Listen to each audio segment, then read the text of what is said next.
Hello and welcome to another one of these ADD videos. Today we're going to be looking at a few examples to illustrate the chain rule. Remember, what we do here for the chain rule is we take the derivative of the outside and then keep working our way in. So here we have something raised to a power. That power gets brought down. We subtract 1.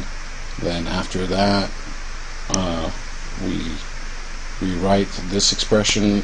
That expression right there that just got filled in doesn't change, right? The box does not change right there. Oops, that was a little too much filling in. But this box does not change here.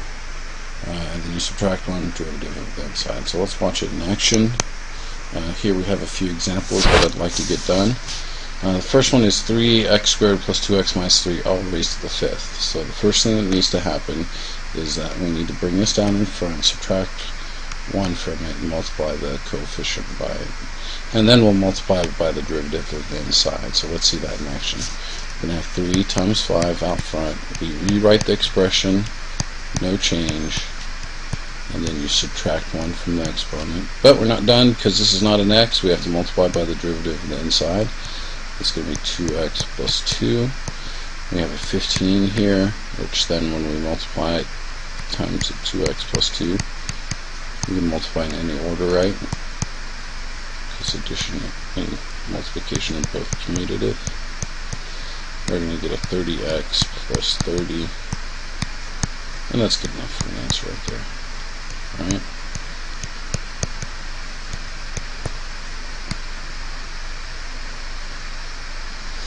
Next one, we have a fractional exponent, and we're going to use this rule right up here, in which we take the radical power, make it the denominator of the exponent, fractional exponent, and then what is raised to becomes a numerator.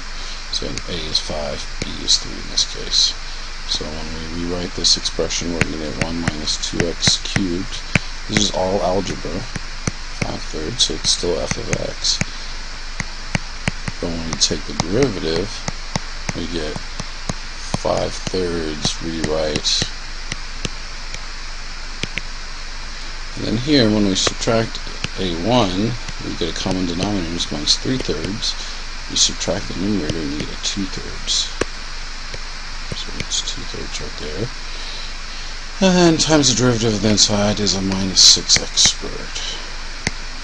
Cleaning house a little bit. That can cancel with that, leaving a negative 2 times 5, and negative 10x squared times 1 minus 2x cubed raised to the 2/3. Okay? With a little bit of practice, they will go as smoothly as this for you as well. So let's look at this last one here. Let's bring it up.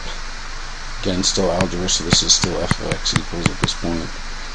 And it's going to be x plus x squared to the negative 1/2. Why? Because right here on the bottom it's positive 1/2, and if you remember, if you want to bring something up algebraically, you make the exponent negative. So when we take the derivative, we bring down multiply 4 times the negative 1/2, rewrite the expression, and then subtract 1, so minus 2 over 2 gives me a negative 3 over 2. And then these cancel, giving me a negative 2 on top, and this negative exponent, to make it positive again, has to come down to the denominator. Okay? Those were a few examples that, oops, when it comes down, it becomes positive 3/2. So, just in case anybody has any doubts. So I hope those examples have cleared things up a little bit. Make sure that your expression's in the numerator, and take the derivative of the outside and keep working your way inside until there's nothing left. Okay? Practice, practice, practice. Thank you, and have a nice day.